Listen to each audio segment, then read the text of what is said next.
Okay, go ahead.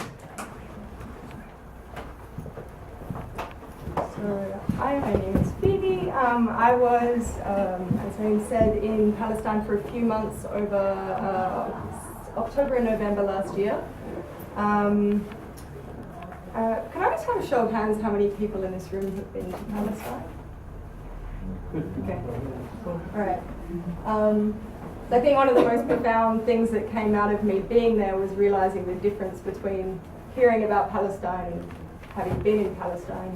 I want to just kind of preface this with saying my experience was as obviously an international Western woman from very privileged position in Palestine and not speaking that much speaking basically no Arabic. So obviously that's going to limit my experience. I was entirely in the West Bank. I spent barely any time in 1948 Israel because I found it incredibly upsetting and obviously for a bunch of other reasons. So that's what my experience is based on. The ISM is the International Solidarity Movement. It's been around since the Second Intifada, and it's a non-hierarchical organization, and it's made up of whoever's in Palestine as ISM at the time. So I'm speaking entirely on behalf of myself, not on behalf of ISM, although I am ISM, so also. So in the time that I was there, from the beginning of October to the end of November, was obviously, that's kind of termed as the beginning of the so-called third Intifada, which we can argue about whether or not to call it that. I'm sure there's different opinions. And in that time, about 102 people were killed, Palestinians from the West Bank and East Jerusalem and Gaza.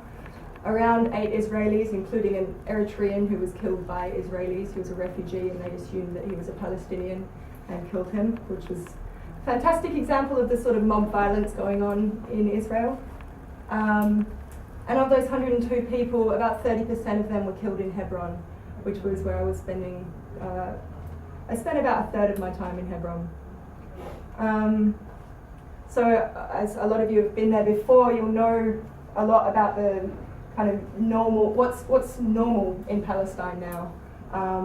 So the sort of collective punishments and the daily systems of humiliation and what occupation looks like. But having been there in February and March last year, and then going back in this period of heightened tension, it was interesting it gave me some insight in how those sort of instruments of occupation could be upped, and how they're always up in the ante, and how we're always adjusting to this normalized extreme as it is at the time. So new levels of intrusion into hospitals in Jerusalem as well as in Hebron, for example, greater levels of impunity for settlers and for soldiers, greater levels of collective punishment like shutting down entire villages. And I think what I really wanted to say in particular about that is that this situation at the moment of heightened tension and this kind of framing in terms of this many Palestinians killed, and I don't even have an exact number on that because it depends which statistics you look at, because people are being reduced to statistics now, or how many Israelis even in that period, is that it's always framed in this sense of this tit for tat kind of, there was one Israeli was stabbed and then the reaction was this, or this happened to one Palestinian martyr and then there was a stabbing. And it's so important to always bring it back to no, this is happening in the context of now 67 years of occupation. It's not happening just in the context of this particular thing. And that 67 years of occupation looks like daily humiliations and daily injustice. And what being there kind of brought to me as an international is actually embodying what that feels like. And that you can't, the psychology of that is so much heavier and all pervasive than you can kind of convey. And at the same time, obviously, it was so great to hear both of your perspective, and I just want to say also it's a privilege to have the chance to talk today with two Palestinians. Thank you.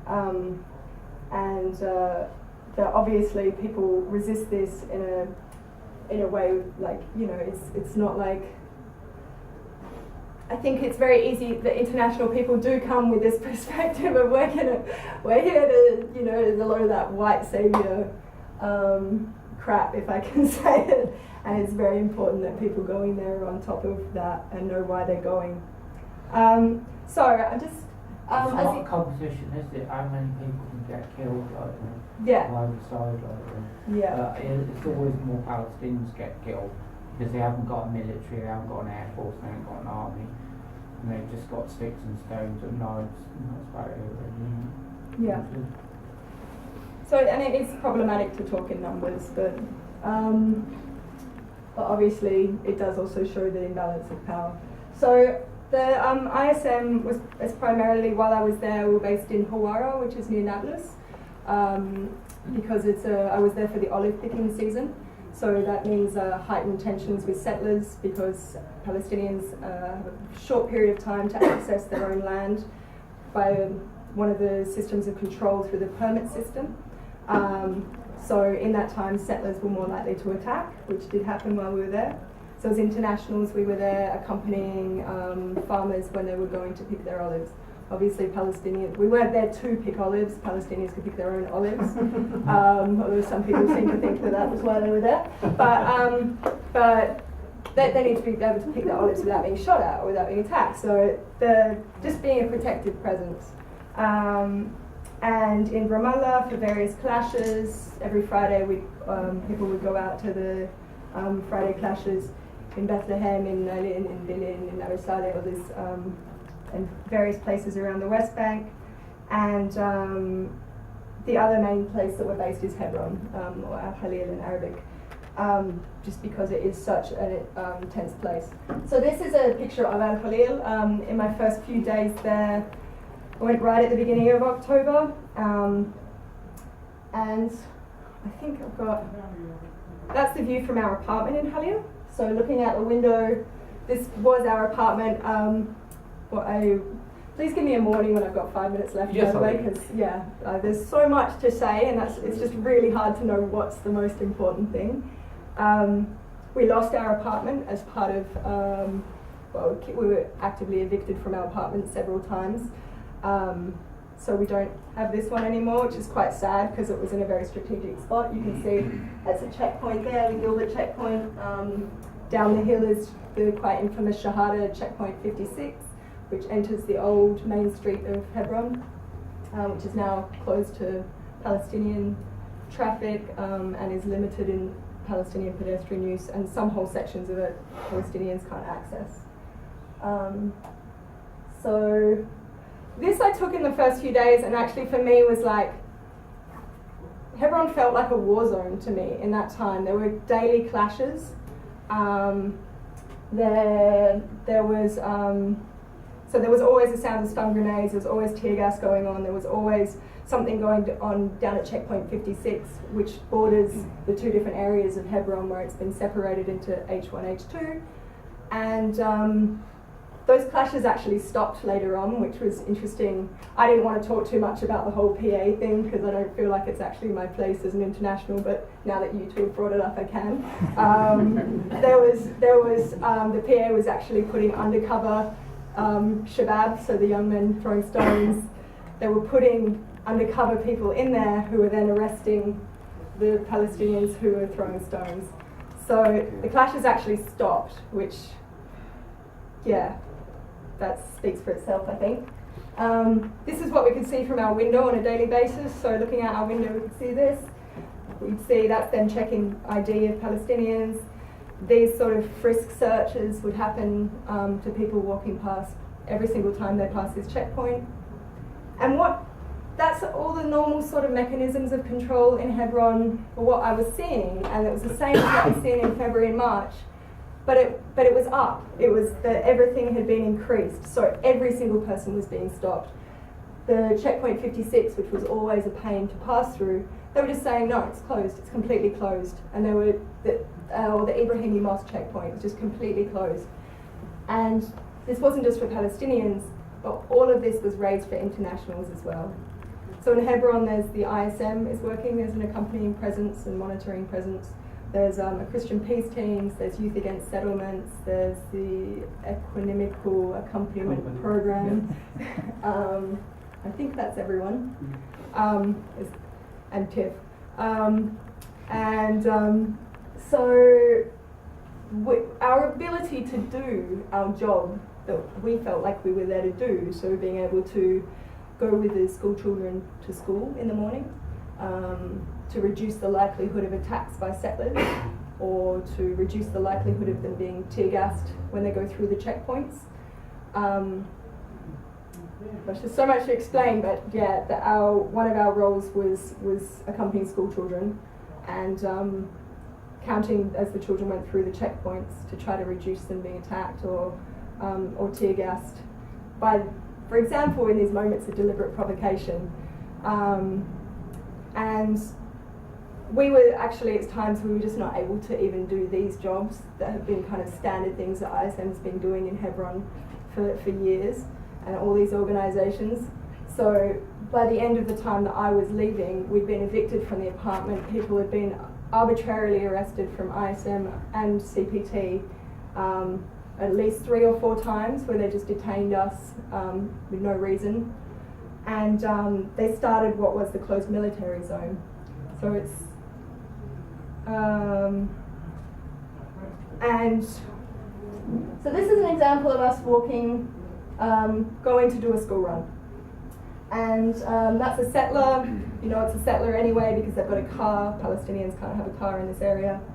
And the presence of settlers harassing us just like went skyrocketed in this time as well.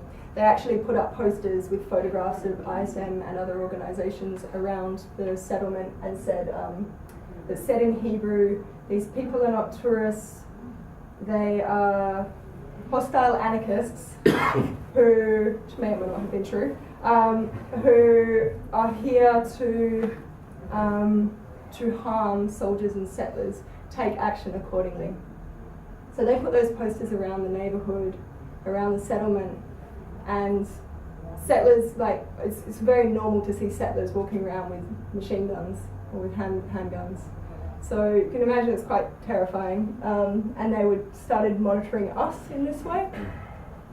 So obviously nothing in comparison to what Palestinians are dealing with, but it's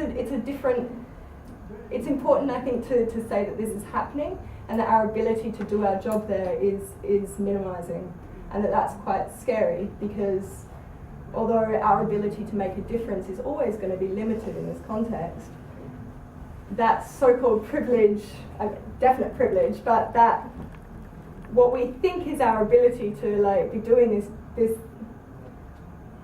Israel doesn't care as much anymore.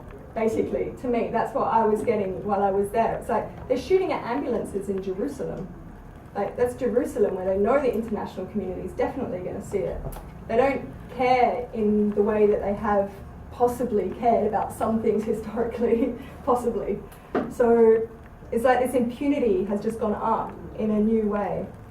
All right, I need to hurry up. So something that's changed significantly in Hebron is there's a closed military zone, which is now on its 105th day today. So that's since the beginning of November. ISM does have a campaign around that on social media and something that organisations can sign up to. The closed military zone gives greater ability to do all sorts of arbitrary things that they might do anyway, but it gives them a legal so-called basis to do that. It meant that every Palestinian in the neighbourhood had to register. So they were registered and given numbers, and if you weren't registered, then you couldn't access your own house. So that also meant that as an international organisation who aren't Palestinian citizens, we couldn't actually register, so that's part of the so-called legal basis they used to evict us from our house. Because they said, well, you're not registered, you can't register, so actually you're not allowed to enter the entire neighbourhood of Tel Rameda or go down Shahada Street anymore, which meant that basically our ability to go to accompany the school children was limited, but we're still managing to do it and have got a new apartment. So the other main thing I think it's really important to talk about is the extrajudicial executions. So these examples that are becoming a norm of majority young Palestinian males, but not all, there's a lot of women as well, being killed, mostly at checkpoints, in alleged stabbing attempts or actual stabbing attempts, or my point being very many cases, absolutely, completely innocent people walking home from school or whatever else that they're doing. There was a particularly awful few days when I was in Hebron, and I'd been doing the olive harvest in between, and we were called because we were told that someone had been shot near the Ibrahimi Mosque. And this had happened the day before as well with Dania Rashid, which was a 17-year-old girl who was shot at the Ibrahimi checkpoint.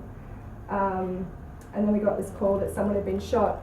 So the reality of that was this was the closest we could get, and I was actually up a hill zooming in quite far, so it was all completely closed off. They wouldn't let us down Shahada Street at all to get close to it. But that's kind of what we could see of it. And then that's settlers on the roof watching it, as you can see. In all of the cases of the extrajudicial executions, so people just being shot on the spot, settlers were given free range to basically go right up to the bodies. The ambulances were being stopped. The ambulances that were allowed to enter the area were all Israeli, and they basically stood and watched while the person died. It's really hard for me to articulate this as a thing, because it's just like, it was incredibly, like, it's obviously very emotional when you're actually there in it, and other than that it's quite hard to kind of find the words to articulate it. But I think it's really important that I kind of try to capture it, because they on the 27th of October and the 28th of October, 2 men were killed right outside our apartment. So that's the view looking down on the street where I had the men being frisked earlier. And it was about 10:30 at night, and we just heard these really loud shots outside of our window. And my immediate thought was that it was soldiers, I thought it was settlers shooting at our house to freak us out. Because everyone knew where we were, they knew who we were. And within a few minutes, or within a few seconds, one of us stood up and looked out the window and saw that there was a Palestinian man who'd been killed and was lying on the ground, and that there was no knife next to him. And the point being that we looked for it immediately, because the assumption was that, like with every other case we've seen of this happening in the last few months, a knife has been put, there's a knife next to the body. And in many of these cases, we know it's highly suspicious. The knives often look very similar to each other. Yeah, and I think, like, if anyone, for those of you who've looked at them, they're quite suspicious. We all know that. And the next day at 3:30 in the afternoon, the same thing happened again. So this was Humam Adnan Saeed, 23. This is the closest I could get to getting a photo of him lying on the ground, because basically I was terrified, because after the shots rang out, the soldiers were pointing their lights in our windows, and they knew we were there, and they knew we were watching, and they knew we were documenting it, which to me was a whole extra level of horror, that they did this act of entirely shooting an innocent guy walking home at night. We know he wasn't armed. The following day, when Islam Rafiq Abaida was killed, one of the guys in the organisation saw the entire process of him standing, coming along the street, seeing a soldier with the gun cocked, pointed at him. He stood there with his hands shaking in the air and was shot. And so one of the guys from our organisation witnessed the entire thing, and then witnessed a few minutes later there being a knife placed next to him. So I forgot where I was quite going with that. I think it's really hard to know how to kind of convey this stuff. Like, I think the extra horror is that they don't care that we saw it. I think that's what scares me about it. on a whole extra level because they knew we were there, they knew that we're an international activist organisation, and they knew that we would document it, and they didn't come and try to take our media. They didn't try to stop us doing that. And I think they were partly trying to scare us away, and partly it's also just part of an ethnic cleansing going on there, of course, in and of itself. And I guess trying to understand how we're at the point where in Hebron, soldiers with complete impunity are murdering young boys. The international community knows it's completely suspect. There's no pressure on CCTV to be released, which there is, pointing at that exact point from that checkpoint. And that this closed military zone, which is completely illegal under international law, as well as the entire settlements, as well as everything else, is still condoned. So I think it's so important that we always reflect back on how, because the ante is being upped repeatedly in the West Bank and in Gaza, that we need to keep reflecting on that and saying the very foundations of what we're saying is an issue isn't even where we should be starting. We need to be starting right back at the beginning and saying, of course, these foundations themselves are so problematic. I'm just going to see. I won't talk about this, but there was an example of us when we were picking olives. An entire olive field was burnt, and an international man, an English man, was a settler with an assault rifle with a machine gun, who came down and was threatening us while we were helping to pick olives. There was a group of masked settlers who came and were threatening a group of internationals, and then set fire to the olive trees near Hawara. And that was an English man who was smashed in the head with stones by some settlers. And I guess in particular about all of this is understanding this, like, they were soldiers who were there on the scene when it happened and then took photos of the fire, and their response to it was to take photos and block the fire brigade from entering the area because it didn't have a permit to enter the area to put out the flames. So we were literally trying to put out this fire with olive branches, which in itself is nice and symbolic. I want to finish very rapidly with saying what's wrong with this picture. This is the sort of thing that before I went to Palestine I would have thought was like a very nice image of kind of great way to talk about nonviolent resistance. And I think it ties in really well to what Mahmoud was saying about international people possibly telling Palestinians how to resist. This was painted outside of, I think the best way to show what's problematic about it is to show its context, which is this is right outside our old apartment in Hebron. And the guy painting the picture is an American Jewish man from LA, still living in LA, not moved to Israel, who's spray painting it around Hebron and photographing it and putting it on the internet, I'm assuming. There's 2 settler children watching on, complete freedom of movement in Hebron, while obviously Palestinian movement there is incredibly restricted. Soldier who always hung out below our doorstep in the exact spot where the soldiers were when they murdered the 2 men outside our house. And that's another ISMer watching it happen. We were kind of like, what are you doing? Because we assumed it was going to be Zionist graffiti happening.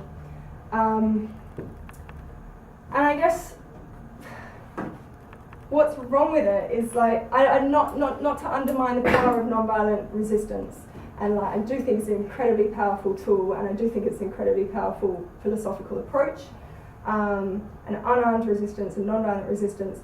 But to say that this is either what resistance looks like, or to say that it's what it should look like, I think is what people from very privileged positions are very comfortable with saying. And I think it's really important to recognise that. And for me, that's something that shifted by going there and seeing that sort of daily psychology of oppression, and how that, understanding in a deeper way what the effects of that are.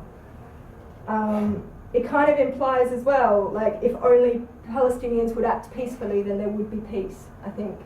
Like, that maybe it's because of this or that that it can be this approach that people have, then there would be peace. And I guess, like, obviously the vast majority of resistance to the occupation of Palestine has been non-violent, and a lot of that has been ignored by the media, and a lot of that has been met with violence.